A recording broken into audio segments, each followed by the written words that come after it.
आपण समस्त को मोर नमस्कार।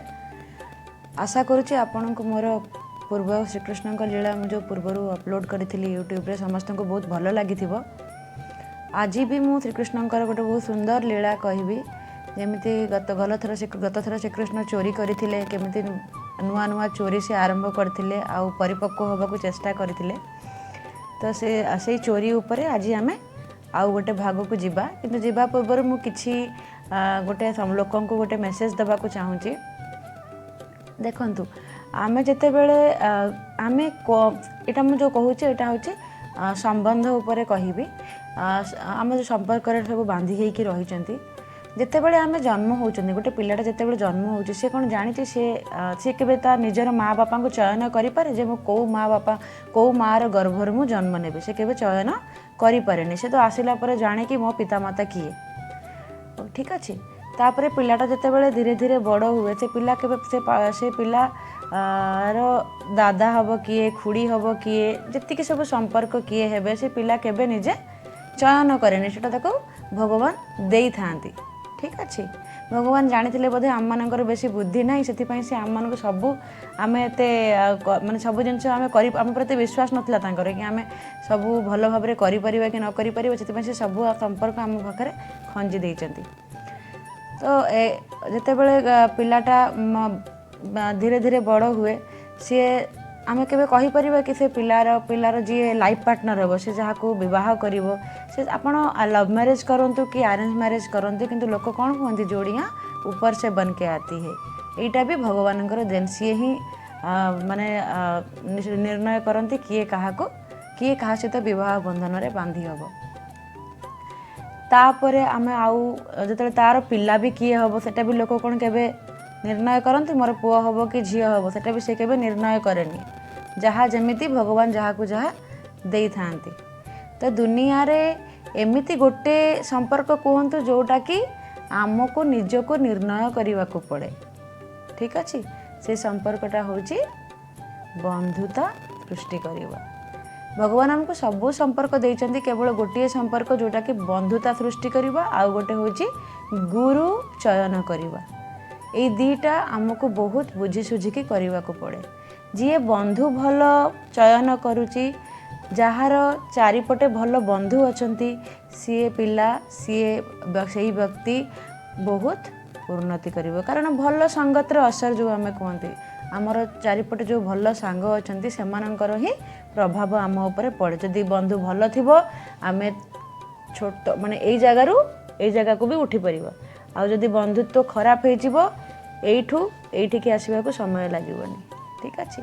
तो सब बड़े चेष्टा करंतु आपण बंधु बहुत सांग परिसर जो सांग मेल कुआ हुए सांग परिसर आपण बहुत भल खोजतु कारण से गोटे जिनस ही भगवान आमको देइचंती चयन करने और सहीटा जब नक भगवान कहे एत बुद्धि विवेक देली गोटे जिनस भी तुम ठीक से करनी ठीक अच्छे। तो सब बड़े चेष्टा करंतु बंधु ठीक भाव चयन करने को। मो सांगे किए अच्छा जानी मो बंधु किए मु जहाँ विषय सब बड़े कहूँ सी होती मो भाई आउ मो भगवान मो श्रीकृष्ण सी ही मोर सांग सी ही मोर सबु किछि आउ आशीर्वाद आउ साथ जदि मो सांगे अच्छी ताहले सबू किछि सबू काम मो पाई बहुत सरल हो जाए ठीक अच्छे। एबे चलतु आमे जिबा हमर आगामी लीला को। ये लीला हूँ आमे पूर्व लीला रे मु आपन कही जे भगवान श्रीकृष्ण कौन करथिले धीरे धीरे परिपक्व होउथिले चोरी करिवारे। तो एबे भगवान श्रीकृष्ण चोरी करिवारे परिपक्व हो गले ठीक अच्छे। आजिकार प्रसंग हूँ श्रीकृष्ण आउ घंटी घंटी माने कौ घंटी जो आम आरती करने समय जो घंटी बजाते नी भोग छड़ेवा समय जो घंटी बजाती से हूँ से घंटी भगवान श्रीकृष्ण आउ घंटी प्रसंग। तो ये प्रसंग आपड़ शुणु मुझे धीरे धीरे कहि केमती केमती हम। किछि लोक कहते कृष्ण होउचंती माखन चोर लहुणी चोर किछि लोक कहते कृष्ण होउचंती से तो मनर चोर हाँ ना। किछि कहते श्रीकृष्ण लहुणी चोर किछि कहते श्रीकृष्ण मनर चोर। वृंदावन सबु गोपियाँ जी सब गोपी थिले वृंदावन सबु गोपी कृष्ण को रेड हैंड धरने को चाहूले माने सामने जमती कि ଯଶୋଦା ମାଙ୍କର ଯେଉଁ ଅକଡ଼ ଅଛି ତାଙ୍କର ଯେଉଁ ଗର୍ବ ମୋ ପୁଅକୁ ନେଇକି ସେ ଗର୍ବଟାକୁ ସେ ଭାଙ୍ଗିବାକୁ ଚାହୁଁଥିଲେ କି ଆମେ ଯେମିତି ସିଧା ରେଡ୍ ହ୍ୟାଣ୍ଡ ଭଗବାନ ଶ୍ରୀକୃଷ୍ଣଙ୍କୁ ଧରିବୁ ଯେମିତିକି ଯଶୋଦା ମା ବି ନିଜେ ଦେଖିବେ କାରଣ ସେ କେବେ ତ ବିଶ୍ୱାସ କରନ୍ତିନି ନା ତାଙ୍କ ପୁଅ ଚୋରି କରନ୍ତି ବୋଲି। ତ ଆମେ ସିଧା ତ ଶ୍ରୀକୃଷ୍ଣଙ୍କୁ ଧରିବା ଯେମିତିକି ତାଙ୍କ ମାଆଙ୍କର ସେଇ ଗର୍ବଟା ଆମେ ଭାଙ୍ଗିବା। ଠିକ୍ ଅଛି। ତାପରେ ମା କୁହନ୍ତି ମୋ ପୁଅ ତ ଖାଲି ଗାଈ ଚରାଇବାକୁ ଯାଏ। ଠିକ୍ ଅଛି। କିନ୍ତୁ ଅନ୍ୟ ଲୋକମାନେ କ'ଣ କୁହନ୍ତି ଆପଣଙ୍କ ପୁଅ ତ ଲହୁଣୀ ଚୋରାଏ। ସିଏ ଗାଈ ଚରାଇବାକୁ ଯାଏନି, ସିଏ ହେଉଛି ଲହୁଣୀ ଚୋର, ସେ ଲହୁଣୀ ଚୋରାଇବାକୁ ଯାଏ। ତାପରେ ସବୁ ଗୋପୀମାନେ ମିଶିକି ଗୋଟେ ଯୋଜନା କଲେ। ସେମାନେ କ'ଣ କଲେ ଶିକା ଉପରେ ଯେଉଁ ଲହୁଣୀ ହାଣ୍ଡି ରଖାହେଇଛି ସେହି ଲହୁଣୀ ହାଣ୍ଡି ସାଙ୍ଗରେ ଗୋଟେ ଗୋଟେ ଯେଉଁ ଆରତି ବାଲା ଘଣ୍ଟି ଆପଣ ଦେଖିଥିବେ ଏଇଟା ଗୋଟେ ଗୋଟେ ଛୋଟ ଛୋଟ ଘଣ୍ଟି, ଏଇଟା ତ ବହୁତ ବଡ଼ ଘଣ୍ଟି। ଆରତି ବାଲା ଘଣ୍ଟି ସେମାନେ କ'ଣ କଲେ ଗୋଟେ ଗୋଟେ ସେ ଶିକା ସାଙ୍ଗରେ ବାନ୍ଧିଦେଲେ। ମାନେ ଯେମିତି କୃଷ୍ଣ ଆସିକି ସେଇ ଶିକାଟାକୁ ହଲେଇଲେ କ'ଣ ହେବ ନା ଘଣ୍ଟିଟା ଯେମିତି ବାଜିବ ଆଉ ସମସ୍ତେ ଜାଣିପାରିବେ। ଠିକ୍ ଅଛି। ସବୁ ଶିକା ସାଙ୍ଗରେ ଗୋଟେ ଗୋଟେ ଘଣ୍ଟି ରଖିଦେଲେ। ରଖିକି ସେମାନେ କ'ଣ କଲେ ବାହାରକୁ ଯାଇକି ଦରଜାଟାକୁ ତାଲା ବଦଳରେ କ'ଣ କଲେ ଯେଉଁ ଛିଟକାଣି ଲଗେଇଦେଲେ। ଠିକ୍ ଅଛି। ଯେମିତିକି ଶ୍ରୀକୃଷ୍ଣ ଆରାମରେ ଆସିପାରିବେ। ତ ଏବେ ମୋତେ ଭଗବାନ ସେଇ ଘରେ ପ୍ରବେଶ କଲା ପରେ ଦେଖିଲେ ଶିକାରେ ଘଣ୍ଟି ବନ୍ଧା ହେଇଛି।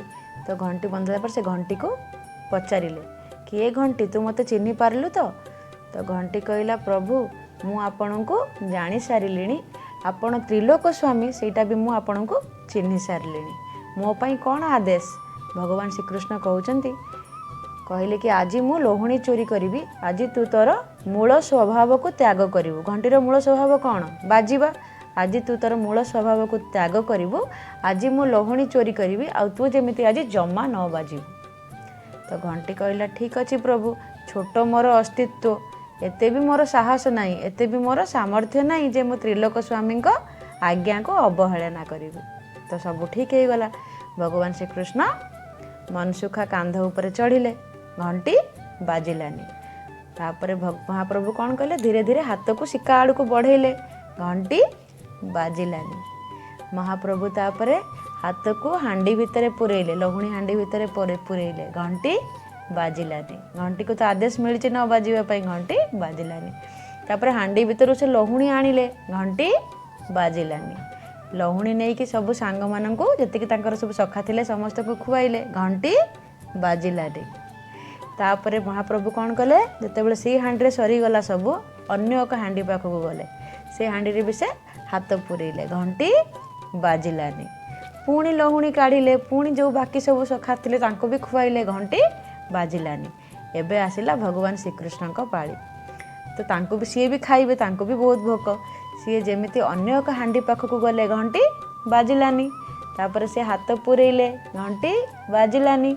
ଲହୁଣୀ ବାହାର କରିଲେ, ଘଣ୍ଟି ବାଜିଲାନି। ଯେତେବେଳେ ସେ ମହାପ୍ରଭୁ ଲହୁଣୀ ନେଇକି ନିଜ ପାଟିରେ ଦେଲେ, ମହାପ୍ରଭୁ ଲହୁଣୀ ପାଟି ଦେଲେ ମାନେ କ'ଣ? ମହାପ୍ରଭୁଙ୍କୁ ପ୍ରସାଦ ଚଢ଼ା ହେଲା। ମହାପ୍ରଭୁ ଯେମିତି ଲହୁଣୀ ପାଟିରେ ଦେଲେ, ଘଣ୍ଟି ସେତେବେଳେ ବହୁତ ଜୋରସେ ବାଜିଲା। କୃଷ୍ଣ ବହୁତ ଜୋରରେ ରାଗିଗଲେ, କହିଲେ ଏ ଘଣ୍ଟି ତୁ ଏ କ'ଣ କଲୁ? ଆଜି ତ ମୁଁ ଧରା ପଡ଼ିବି, ଆଜି ତ ଯଶୋଦା ମା ମୋତେ ଛାଡ଼ିବେନି, ଆଜି ମୋତେ ବହୁତ ମାଡ଼ ହେବ। ତ ସେତେବେଳେ ଘଣ୍ଟି ବହୁତ ମାନେ ଘଣ୍ଟିର କୋହ ଭରିଗଲାଣି, ସେ ତାର କୋହ ଆସିଗଲାଣି। ଘଣ୍ଟି କହୁଛି ପ୍ରଭୁ ବର୍ଷ ବର୍ଷର ମୋର ସ୍ୱଭାବ, ମୁଁ କେବେ ବି ଶୁଏନି। ବର୍ଷ ବର୍ଷର ମୋର ସ୍ୱଭାବ, ମୁଁ କେବେ ବି ଶୁଏନି। ଆଉ ତ୍ରିଲୋକ ସ୍ୱାମୀ ପ୍ରସାଦ ଗ୍ରହଣ କରିବେ, ମୁଁ ନ ବାଜିବି, ଏଇଟା କେବେ ବି ହେବନି। ଦେଖନ୍ତୁ କେତେ ବହୁତ ଭଲ କଥା ଘଣ୍ଟି କହିଲା କି ବର୍ଷ ବର୍ଷର ମୋର ସ୍ୱଭାବ, ମୁଁ କେବେ ଶୁଏନି। ଆଉ ଯେତେବେଳେ ତ୍ରିଲୋକ ସ୍ୱାମୀ ପ୍ରସାଦ ଗ୍ରହଣ କରିବେ, ମୁଁ ନ ବାଜିବି, ଏଇଟା ବି କେବେ ହେବନି। ତ କେତେ ଛୋଟ ଛୋଟ ଜିନିଷ ସବୁ ଭଗବାନଙ୍କର ସହିତ ଯେତିକି ସବୁ ଜିନିଷ ଜଡ଼ିତ ସମସ୍ତଙ୍କର ବହୁତ ମହତ୍ଵ ଅଛି, ବହୁତ ମହାତ୍ମ୍ୟ ଅଛି। ଯେମିତି ଘଣ୍ଟି, ଆମେ ସବୁ ପ୍ରସାଦ ଯେତେବେଳେ ଭଗବାନଙ୍କୁ ଅର୍ପଣ କରୁ, ପାଣି ଛଡ଼େଇଲା ବେଳେ ଆମର ଘଣ୍ଟି ବଜେଇବାଟା ବହୁତ ଦରକାର। ଆମେ ଭାବୁଛେ ଯଦି ଘଣ୍ଟି ଆମେ ନ ବଜେଇବୁ ଭଗବାନ ଶ୍ରୀକୃଷ୍ଣ ପ୍ରସାଦ ଗ୍ରହଣ କରିବେନି। ତ ଏଇଟା ହେଉଛି ଆଜିର ଭଗବାନ ଶ୍ରୀକୃଷ୍ଣଙ୍କର ଲୀଳା। ତ ଆଶା କରୁଛି ଆପଣଙ୍କୁ ଆଜିର ଏଇ ଲୀଳା ବହୁତ ଭଲ ଲାଗିଥିବ। ଆଉ ସମସ୍ତେ ମୁଁ ଦେଖୁଛି ସମସ୍ତେ ଚ୍ୟାନେଲରେ ମୋର ଲୀଳା ଦେଖୁଛନ୍ତି, ଶୁଣୁଛନ୍ତି, କିନ୍ତୁ ସବସ୍କ୍ରାଇବ୍ କରିବାକୁ ଭୁଲି ଯାଉଛନ୍ତି। ଦେଖନ୍ତୁ ତଳେ ଗୋଟେ ଏମିତି ଗୋଟେ ବେଲ୍ ଆଇକନ୍ ଥିବ ୟୁଟ୍ୟୁବ୍ ତଳେ, जस्ट मु जो कहूँ तले एमती गोटे आइकन थी से खाली प्रेस कर दिंतु मो चैनल सब्सक्राइब हो जिते भी नुआ नुआ वीडियो आपन को शेयर जिते मुझे अपलोड करी आपन को नोटिफिकेशन आसीज आपण मोर प्रत्येक श्रीकृष्ण लीला को मो सहित आपण एंजॉय करें बहुत भलरे आ सब बेले आपण नोटिफिकेशन मिल जाव आपन को आप जानी भी पारे कि हाँ किसी नुआ वीडियो अपलोड है और मोर सब श्रीकृष्ण लीला को आप देखिपारे।